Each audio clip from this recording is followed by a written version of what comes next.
Welcome, this is Drac Attack, and this is Plus Profile number 45.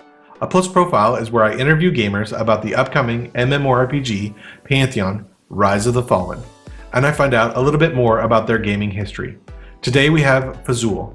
He's a longtime EQ gamer who was interested in Pantheon from the way back from the original Kickstarter, so I'm really excited to learn a little bit more about him. Onward and upward. What will your name be for Pantheon Rise of the Fallen? Fazool, Fazool.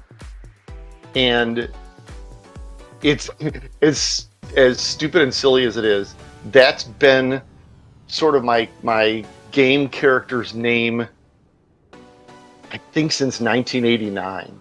But, you know, the first time I started really playing online games, that was the first name I made. And it was kind of a joke with my friends because we were all out at some Italian restaurant, and one of my buddies was really into Italian food, and they had pasta fagioli soup, and they spelled it wrong. The Italian restaurant spelled it Fazool, so, which is wrong. And you know, they just thought it was hysterical, and it became like this running joke at work. And then I started playing games with them, and just as a wise ass, I named my character Fazool, and it stuck, and it's been that like ever since, like literally for 3 decades. That's been my name. What race class combination are you going to play for Pantheon Rise of the Fallen? So I want to play the one I can't. I want to be a Halfling Enchanter, and so I'm pretty much an Enchanter, kind of through and through. That's really what I am. But I absolutely love the Halfling lore. I've completely fallen in love with the Halfling lore, and so I'm gonna bang my one-man drum that there should be Halfling Enchanters.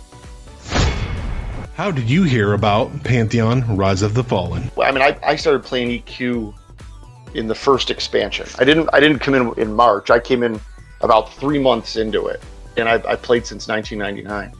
And I was really involved. I mean, I was pretty hardcore. I mean, and so I've been following it for a long time, and I became a big fan of Brad McQuaid's and the work he did, and Smedley, and so I just kind of knew about it because everybody was talking about it, and I followed his announcements, you know, when he first was talking about Vanguard, and you know, and I remember the big thing that he promised was seamless zones that would preload, so there'd never be a loading screen or anything like that. And it was just crazy talk back then.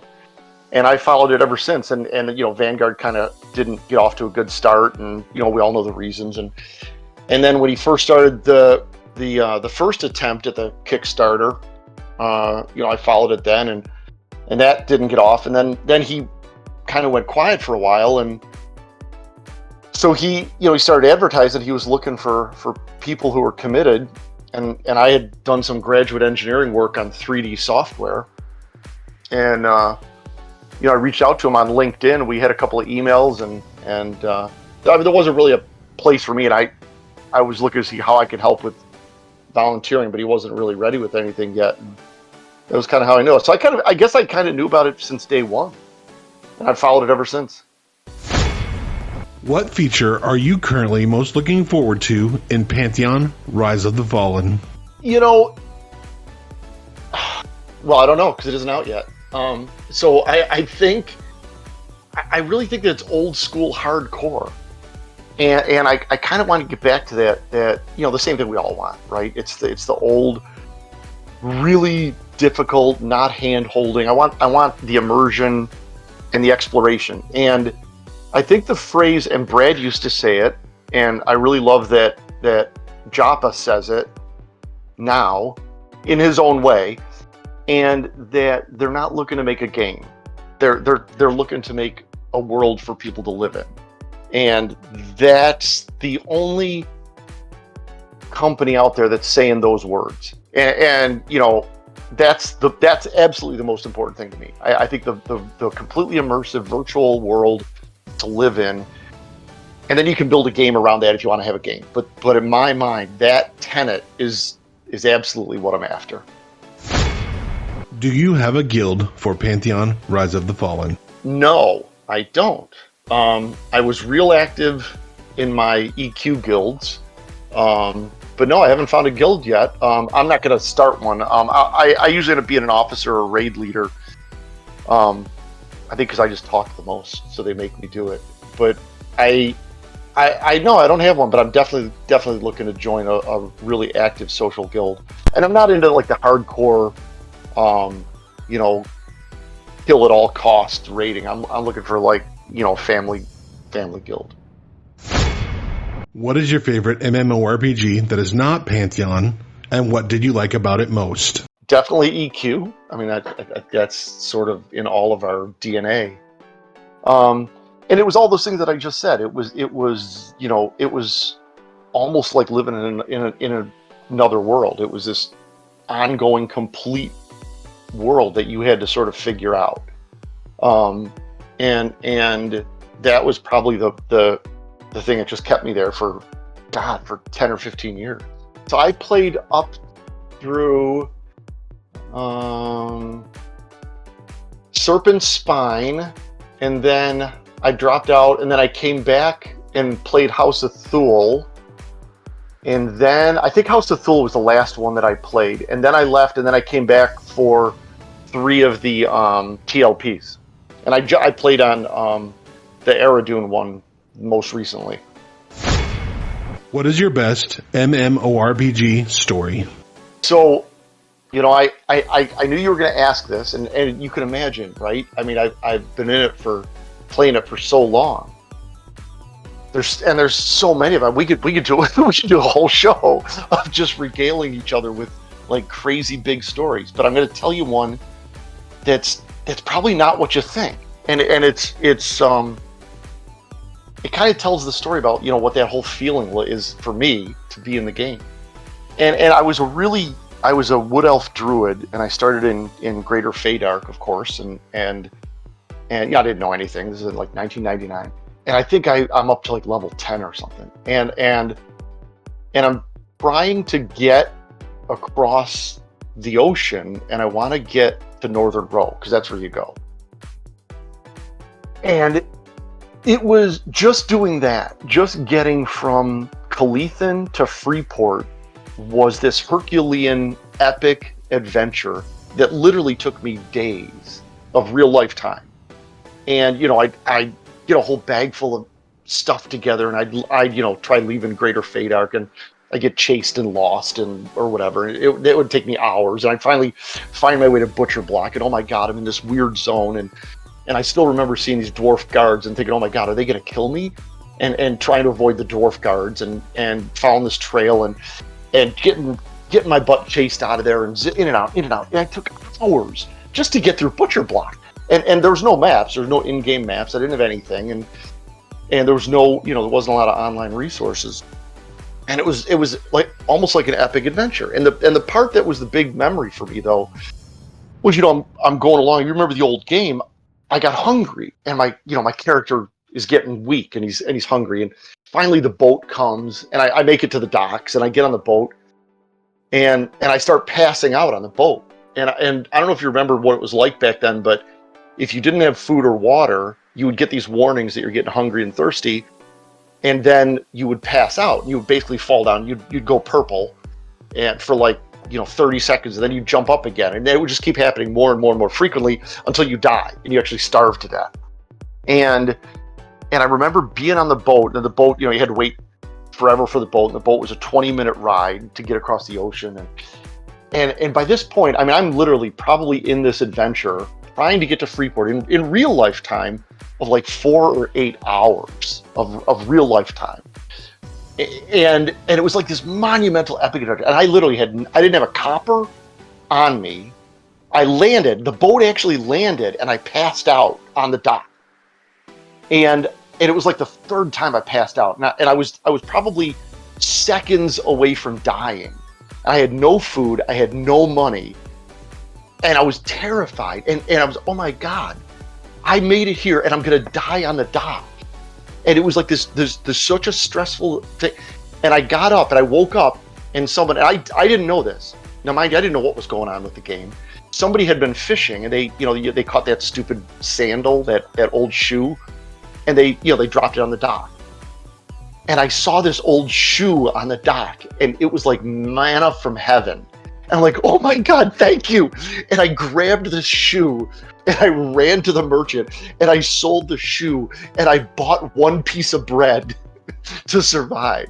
It was the stupidest thing. It's like, it was worth like 2 copper, and it was like the most holy of gifts I got in the game. It was amazing. It was just crazy. Do you like PvP better or PvE better? No, I like PvE. Yeah, completely. It's funny. I played first-person shooters, and I played with some friends, and we used to have Quake tournaments, and we used to play this 3D space game called Descent and Descent 3D, and we'd play teams, and yeah, I used to play a couple 1 versus 1 PvP shooters, but I don't like MMO PvP at all, like anything about it. Totally PvE, 100%. Are you main for life or are you an altaholic? Probably an altaholic, but I think I'm a hybrid, which is a half-baked answer.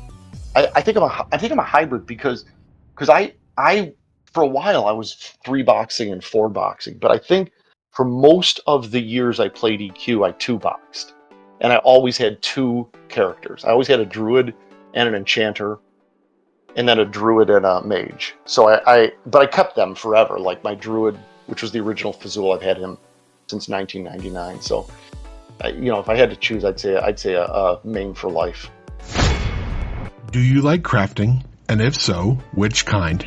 Yeah. So, and I didn't actually put it on because of the question, but you see the bracelet that I'm wearing.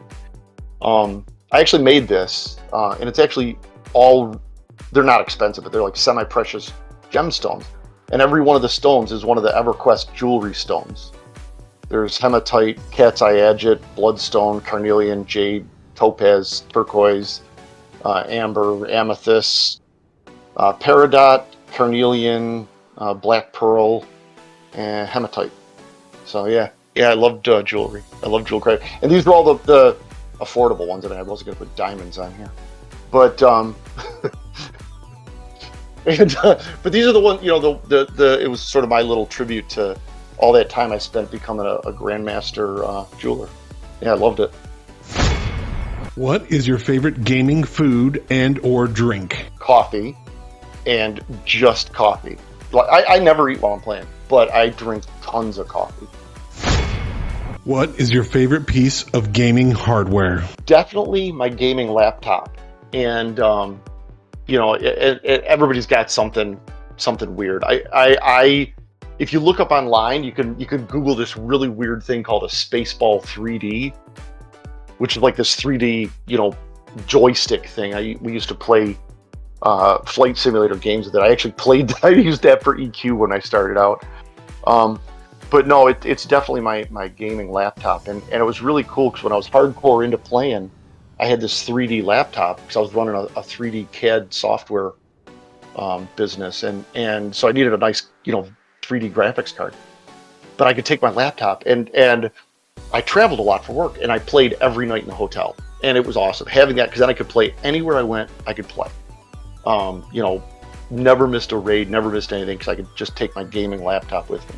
And the funniest story back then, you had to dial in, using landlines and phones, and before high-speed internet. And my company used to give us these little cards for phone calls, and so I'd go to the airport, and a lot of the pay phones had a jack, and I'd go in my suitcase, I'd get a phone cable, and I'd connect it, I'd dial in, and it'd squeak and squawk and beep, and I'm sitting there playing in the waiting room of the airport. And I was in the middle of playing one time, and I didn't even hear him calling my name, and I missed my plane. I was just sitting there like completely engrossed, sitting there playing, and I totally missed my plane. I didn't even know, I'm playing, all of a sudden I look up at the clock, and the plane took off 20 minutes ago. I'm like, oh my God. And I hung up, and I slammed that laptop shut. I went running over the gate, and they're like, yeah, we called you 3 times. Do you have any gaming profile or social media links you'd like to share? No, I don't. I mean, I got out of it. I mean, you know, we used to have Ventrilo, or I forgot the name of the inventory website that we all shared 10 years ago. But yeah, I had a couple of them when I was in EQ, but no, I don't have anything yet. Waiting for Pantheon, and then I'll get online with them. Is there anything else you'd like to mention? Yeah, you know, it was interesting. I was thinking about it. I mean, by the way, I love I love the shows, and I listen to all the shows, and I use them like a podcast. I you know, put them on and listen for an hour and listen to other guys talk about playing games, which is you know, great.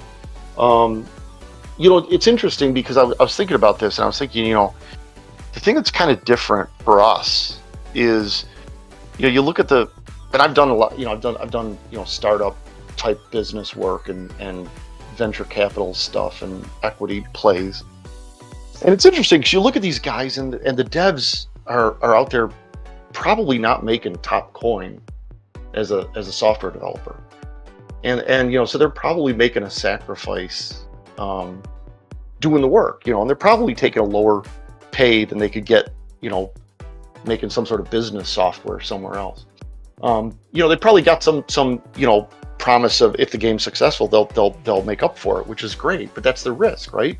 They're making this big sacrifice, and then I look at, you know, the people who are supporting it, you know, pledges and supporting it, and you know, we're all making a little bit of a risk because we're basically giving away money. And which is fine, and to make it happen. I look at, you know, the content creators like yourself, and the thing that really struck me was, you know, content creation is a business. I mean, you guys got to get customers, you got to get viewers, you got to get listeners, and so most content creation, they compete with each other. But when I look at things like, you know, you and Baz and Nathan, who I love Nathan, you know, I look at these.